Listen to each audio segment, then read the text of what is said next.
नमस्कार दोस्तों, धर्म ज्ञान हिंदी कहानियों में आपका बहुत बहुत स्वागत है। दोस्तों, आपको हमारी कहानी पसंद आए तो वीडियो को लाइक करके हमारे चैनल को सब्सक्राइब भी जरूर कर लीजिएगा। दोस्तों, सावन का महीना था। रेवती रानी ने हाथ पांव में मेहंदी रचाई, मांग चोटी संवारी और अपनी बूढ़ी सास से जाकर बोली, अम्मा जी, आज मैं भी मेला देखने जाऊंगी। रेवती पंडित चिंतामणि की पत्नी थी। पंडित जी पहले तो पंडिताई का काम करते थे, किंतु इस काम में ज्यादा लाभ न देखकर रुपयों के लेन देन का काम शुरू कर दिया। पर वे बाकी महाजनों के मुकाबले गरीब और मजबूर लोगों से कुछ कम ब्याज वसूल करते थे। रेवती की सास बच्चे को गोद में लिए खटोले पर बैठी थी। बहू की बात सुनकर बोली, भीग जाओगी तो बच्चे को जुकाम हो जाएगा। रेवती, नहीं अम्मा, कुछ ज्यादा देर ना लगेगी, बस थोड़ी देर में लौट आऊंगी।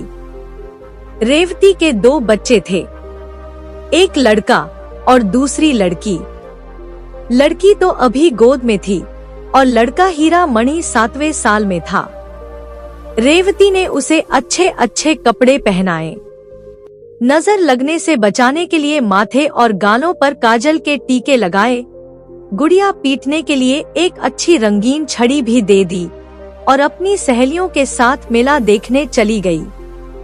कीरत सागर के किनारे औरतों का बड़ा जमघट लगा था। आसमान में काली घटाएं छाई हुई थी। सभी औरतें 16 सिंगार किए कीरत सागर के खुले हुए हरे भरे सुंदर मैदान में सावन की रिमझिम वर्षा की बहार लूट रही थी। पेड़ों की शाखों में झूले पड़े थे। कोई झूला झूलती तो कोई मल्हार गाती और कोई सागर के किनारे बैठी लहरों से खेलती। सावन की ठंडी ठंडी फुहार पहाड़ों पर छाई हरियाली को और भी मनोरम बना रही थी। सागर में उठती लहरों ने उस दृश्य को और भी ज्यादा लुभावना बना दिया था। आज सबकी गुड़ियों की विदाई है। आज सबकी गुड़ियां अपनी ससुराल जाएंगी। कुमारी लड़कियां हाथ पांव में मेहंदी रचाए अपनी गुड़ियों को नए नए कपड़ों और गहनों से सजाए उन्हें विदा कराने आई हैं। उन्हें पानी में बहाती हैं और छक छक कर सावन के गीत गाती हैं। मगर सुख चैन के आंचल से निकलते ही इन लाड प्यार में पली हुई गुड़ियों पर चारों तरफ से छड़ियों की बौछार होने लगती है। रेवती यह सैर देख रही थी और हीरा मणि सागर की सीढ़ियों पर बैठकर लड़कियों के साथ गुड़ियों को पीटने में लगा हुआ था। सीढ़ियों पर काई लगी हुई थी। अचानक उसका पांव फिसला तो पानी में जा पड़ा। रेवती चीख मारकर दौड़ी और छाती पीट पीट कर रोने लगी। एक ही पल में वहां मर्दों और औरतों का ठट्टा लग गया, पर इतनी हिम्मत किसी ने ना दिखाई कि कोई पानी में कूदकर बच्चे की जान बचा ले।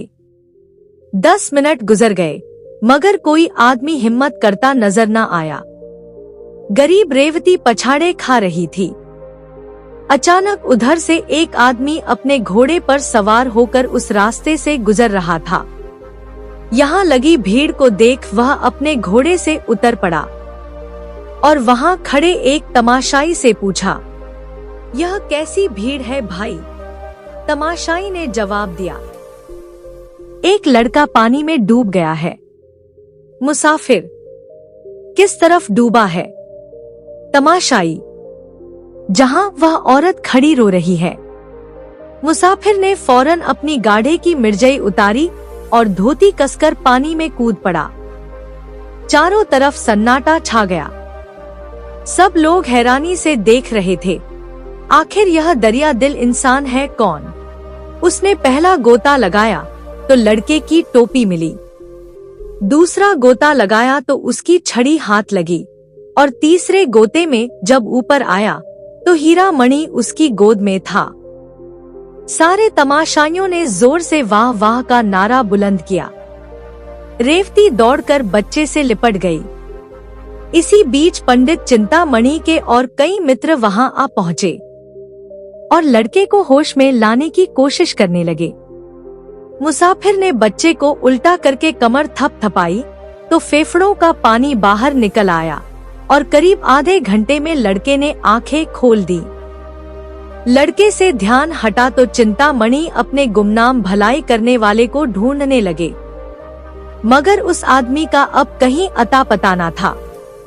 वह तो एक फरिश्ते की तरह आया और हीरा मणि के प्राण बचाकर जैसे अलोप हो गया। चिंतामणि ने उसका शुक्रिया अदा करने के लिए चारों तरफ अपने आदमी दौड़ाए, सारा मेला छान मारा, मगर वह भला इंसान कहीं नजर न आया।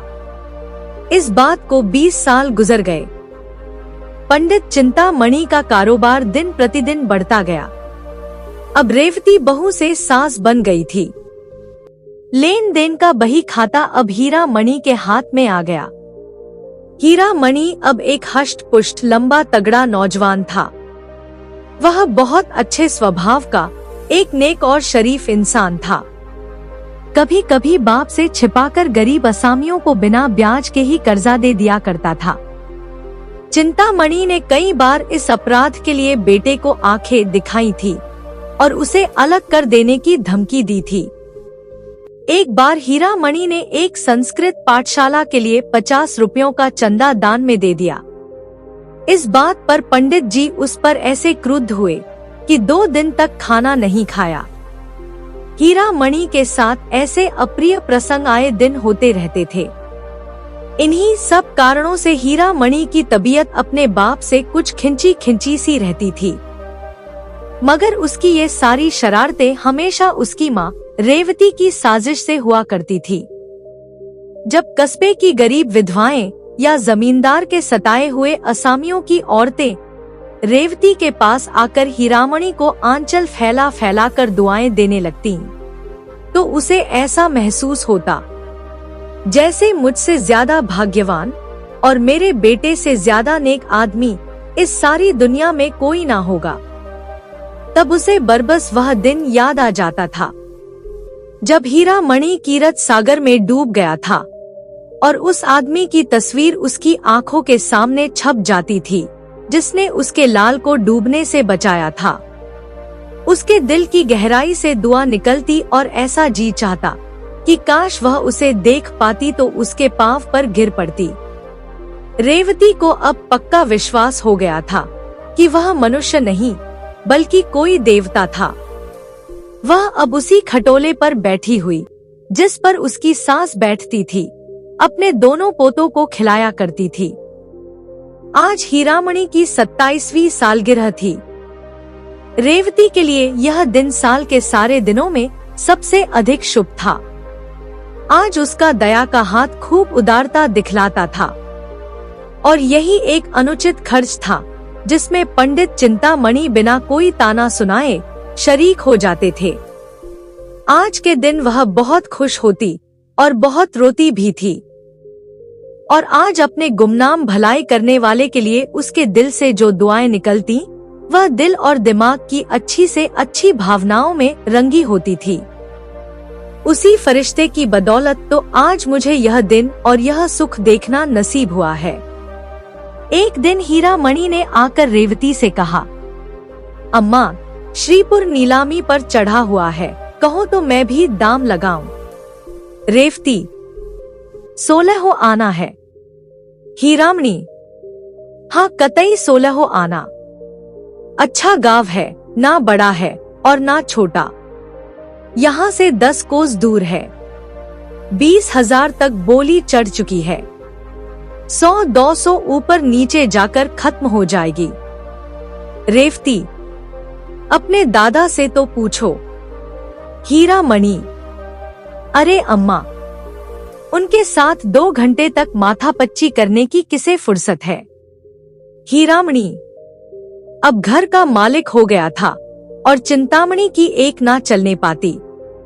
वह बेचारा तो अब ऐनक लगाए एक गद्दे पर बैठे अपना वक्त खांसने में खर्च करता था। दूसरे दिन हीरामणि के नाम पर श्रीपुर खत्म हो गया। हीरामणि अब महाजन से जमींदार हो गए। अपने मुनीम और 2 चपरासियों को लेकर श्रीपुर गांव की सैर करने चले। श्रीपुर में नए जमींदार का पहला आगमन था। यह बात श्रीपुर के लोगों को पता चली तो घर घर नजराने देने की तैयारियां होने लगी। दिन ढले शाम के बखत हीरामणि गांव में दाखिल हुए। दही और चावल का तिलक लगाया गया। गांव के ज्यादातर लोग देर रात तक हाथ बांधे हुए उनकी सेवा में खड़े रहे। अगले दिन सवेरे मुख्तार-ए-आम ने असामियों का परिचय कराना शुरू किया। जो असामी जमींदार के सामने आता वह अपनी बिसात के अनुसार 1 या 2 रुपए उनके पांव पर रख देता। दोपहर होते होते 500 रुपयों का ढेर लग गया था। उस दिन हीरामणि को पहली बार जमींदारी का मजा मिला था। उस दिन पहली बार धन और बल का नशा महसूस हुआ था। धन का नशा सब नशों से ज्यादा तेज और घातक होता है।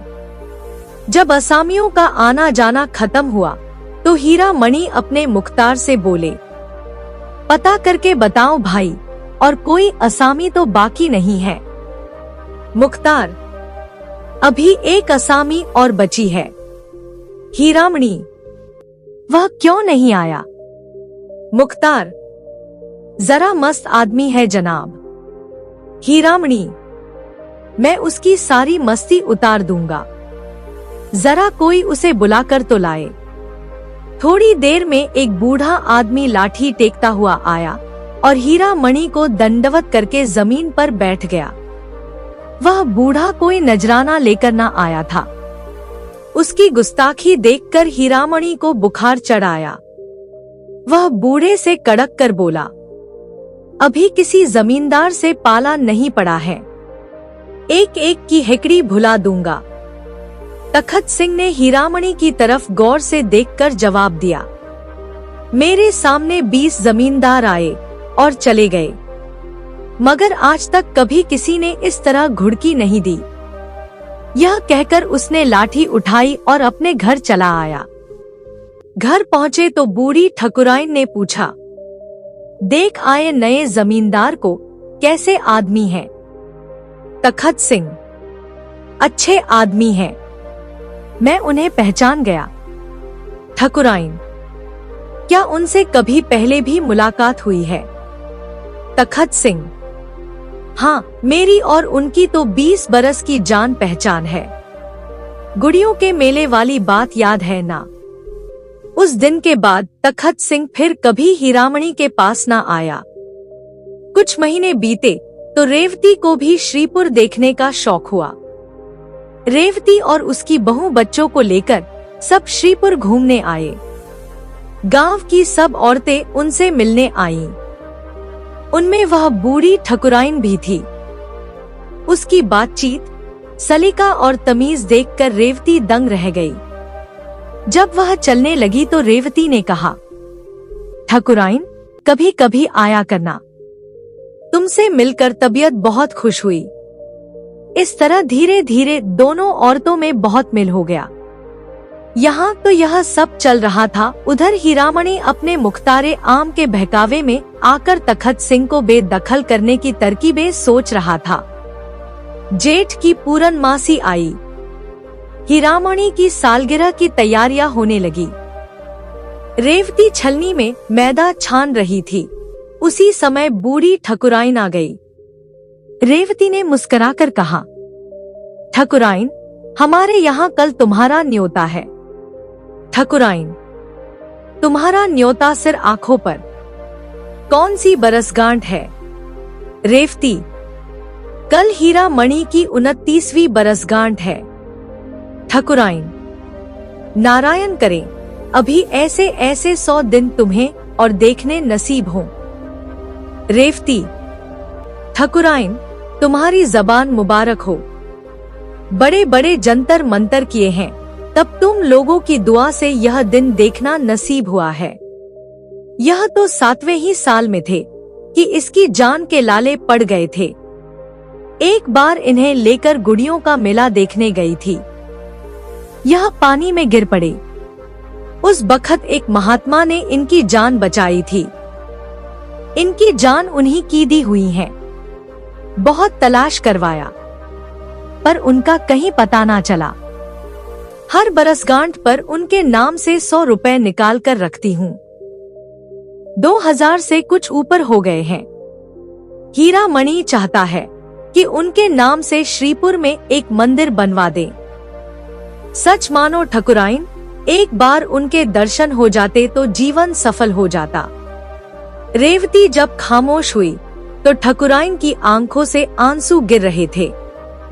दूसरे दिन एक तरफ तो हीरामणि की सालगिरह का उत्सव था और दूसरी तरफ तखत सिंह के खेत नीलाम हो रहे थे। ठकुराइन बोली, मैं रेवती रानी के पास जाकर दुहाई मांगती हूँ। तखत सिंह ने जवाब दिया, मांग लेना, पर मेरे जीते जी नहीं। आषाढ़ का महीना आया। मेघराज ने अपनी उदारता दिखाई। खूब जमकर बरसात हुई। श्रीपुर के किसान अपने अपने खेत जोतने चले। तखत सिंह की लालसा भरी आंखें उनके साथ साथ जाती। तखत सिंह के खेत नीलाम हो चुके थे।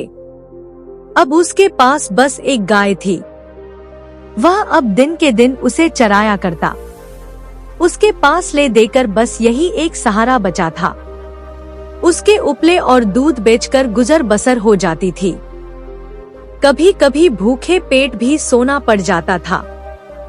तखत सिंह ने ये सब मुसीबतें झेल ली, मगर अपनी कंगाली का रोना रोने के लिए एक दिन भी हीरामणि के पास ना गया। हीरामणि ने उसे नीचा दिखाना चाहा था, मगर खुद उसे ही नीचा देखना पड़ा। जीतने पर भी उसकी हार हुई। पुराने लोहे को अपने नीच हट की आंच से झुका ना सका।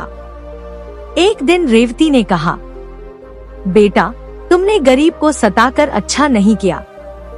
हीरामणि ने तेज होकर जवाब दिया, वह गरीब नहीं है, बल्कि घमंडी है, और उसका घमंड मैं तोड़ कर रहूंगा। दौलत के नशे में मतवाला हीरामणि वह चीज तोड़ने की फिक्र में था जो कहीं थी ही नहीं। जैसे कोई नासमझ बच्चा अपनी परछाई से लड़ने लगता है, वैसे ही हीरामणि तखत सिंह का घमंड तोड़ने में लगा था। साल भर तखत सिंह ने ज्यों त्यों करके काटा। अगले साल फिर बरसात आई। उसका घर छाया ना गया था। कई दिन तक मूसलाधार बारिश हुई तो मकान का एक हिस्सा गिर पड़ा। तखत सिंह की गाय वहां बंधी हुई थी, जो मलबे के नीचे दबकर मर गई। गाय को बचाने के चक्कर में तखत सिंह को भी सख्त चोट आ गई थी। उसी दिन से उसे बुखार आना शुरू हुआ। बेचारे की दवा दारू कौन करता। रोजी रोटी का एक ही सहारा था, आज तो वह भी खत्म हुआ। जालिम बेदर्द मुसीबतों ने कुचल डाला। सारा मकान पानी से भरा हुआ था। घर में अनाज का एक दाना नहीं था। तखत सिंह अंधेरे में पड़ा हुआ कराह रहा था। उसी समय रेवती उसके घर गई। तखत सिंह ने आंखें खोली और पूछा, कौन है ठकुराइन? रेवती रानी आई है। तखत सिंह, मेरे धन्य भाग, मुझ पर बड़ी दया की।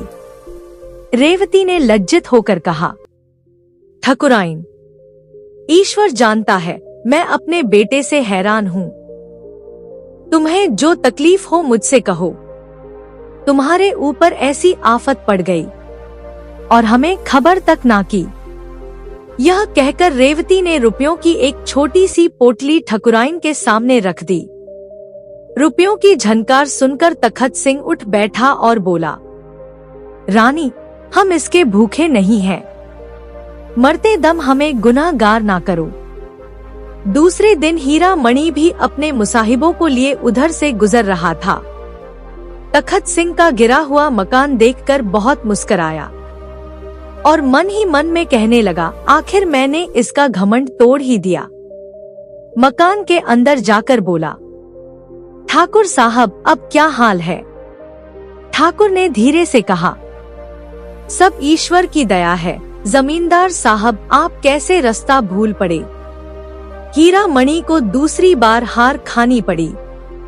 उसकी यह आरजू थी कि तखत सिंह मेरे पांवों को अपनी आंखों से चूमे, पर उसकी यह आरजू अब भी पूरी ना हुई।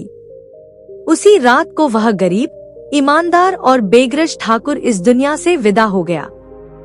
बूढ़ी ठकुराइन अब दुनिया में अकेली रह गई थी। कोई उसके गम में शरीक होकर उसके मरने पर आंसू बहाने वाला नहीं था। कंगाली ने गम की आंच और तेज कर दी थी। जरूरत की चीजें मौत के घाव को चाहे ना भर सके, मगर मरहम का काम जरूर करती है। रोटी की चिंता बुरी बला है।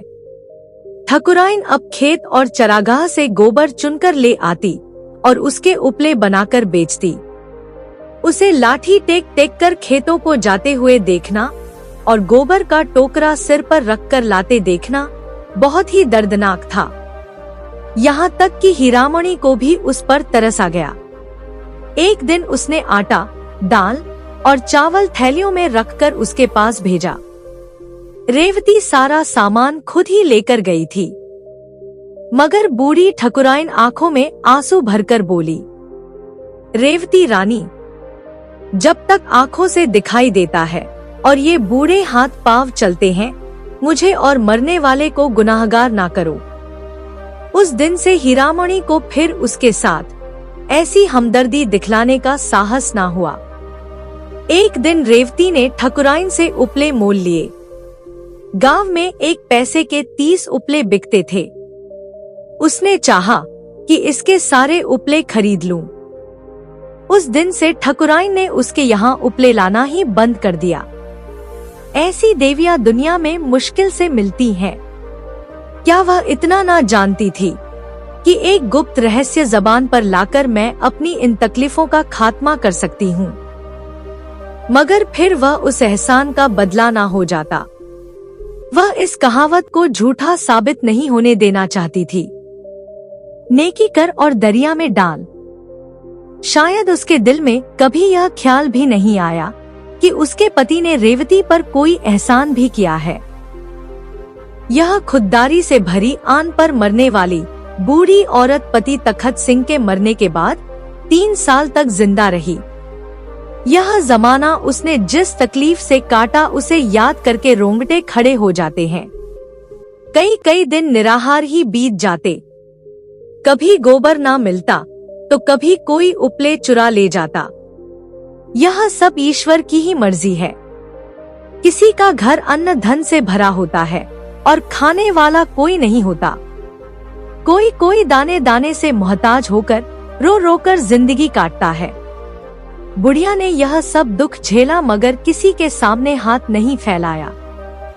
हीरामणि की 30वीं सालगिरह आई। ढोल की सुहानी आवाज सुनाई देने लगी। एक तरफ देसी घी की पूड़ियां पक रही थी और दूसरी तरफ तेल की। देसी घी की पूड़ियां मोटे ब्राह्मणों के लिए थी और तेल की पूड़ियां गरीब, भूखे और नीचों के लिए। अचानक एक औरत ने रेवती से आकर कहा, ठकुराइन जाने कैसी हुई जाती है, तुम्हें बुला रही हैं। रेवती ने दिल में कहा, आज का दिन तो खैरियत से काटना भगवान, कहीं बुढ़िया मर ना रही हो। यह सोचकर वह बुढ़िया के पास ना गई। हीरामणि ने जब यह देखा कि अम्मा नहीं जाना चाहती हैं, तो वह खुद ही चल दिया। पिछले कुछ दिनों से ठकुराइन पर उसे कुछ ज्यादा ही दया आने लगी थी। आज रेवती मकान के दरवाजे तक उसे मना करने आई। यह रहमदिल, नेक मिजाज और शरीफ रेवती थी। हीरामणि ठकुराइन के मकान पर पहुंचा तो वहां बिल्कुल सन्नाटा छाया हुआ था। बूढ़ी औरत का चेहरा पीला पड़ चुका था और जान निकलने की हालत में उस पर मुर्दाई सी छाई हुई थी। हीरामणि ने जोर से कहा, ठकुराइन, मैं हूँ हीरामणि। ठकुराइन ने आंखें खोली, इशारे से उसे अपना सिर नजदीक लाने को कहा और फिर रुक रुक कर बोली, मेरे सिरहाने पिटारी में ठाकुर की हड्डियां रखी हुई हैं। मेरे सुहाग का सिंदूर भी वही है। यह दोनों प्रयागराज भेज देना। यह कहकर उसने हमेशा के लिए अपनी आंखें बंद कर ली। हीरामणि ने पिटारी खोलकर देखी तो दोनों चीजें हिफाजत के साथ रखी हुई थी। साथ में 10 रुपए भी रखे हुए मिले। यह शायद जाने वाले का सफर खर्च था। उस दिन ठकुराइन के कष्टों का हमेशा के लिए अंत हो गया। उसी रात को रेवती ने सपना देखा। जैसे सावन का मेला लगा है, घटाएं छाई हुई हैं। मैं कीरत सागर के किनारे खड़ी हूँ। इतने में हीरामणि पानी में फिसल पड़ा और मैं छाती पीट पीट कर रोने लगी। अचानक एक बूढ़ा आदमी पानी में कूद पड़ा और हीरामणि को निकाल कर ले आया। रेवती उसके पांवों पर गिर पड़ी और बोली, आप कौन है? उसने जवाब दिया, मैं श्रीपुर में रहता हूँ, मेरा नाम तखत सिंह है। इतने में ही रेवती का सपना टूट गया। श्रीपुर अब भी हीरामणि के कब्जे में है, मगर अब यहाँ की रौनक 2 गुनी हो गई है। वहाँ जाओ तो दूर से शिवालय का सुनहरा कलश दिखाई देने लगता है। जिस जगह तखत सिंह का मकान था, अब वहाँ यह शिवाला बना हुआ है। उसके सामने एक पक्का कुआं और पक्की धर्मशाला भी है, जहाँ दूर दराज से आने वाले मुसाफिर ठहरते हैं और तखत सिंह का गुण गाते हैं। यह शिवाला और धर्मशाला दोनों तखत सिंह के नाम से ही मशहूर हैं। दोस्तों, आप सबको यह कहानी कैसी लगी? हमें कमेंट करके जरूर बताइएगा और वीडियो को लाइक करके हमारे चैनल को भी सब्सक्राइब जरूर कर लीजिएगा, ताकि हमारी अगली वीडियो का नोटिफिकेशन आप सब श्रोताओं तक पहुंच सके। मिलते हैं ऐसी ही एक और ज्ञानवर्धक कहानी के साथ अपनी अगली वीडियो में। तब तक के लिए आप सभी श्रोताओं को मेरा नमस्कार।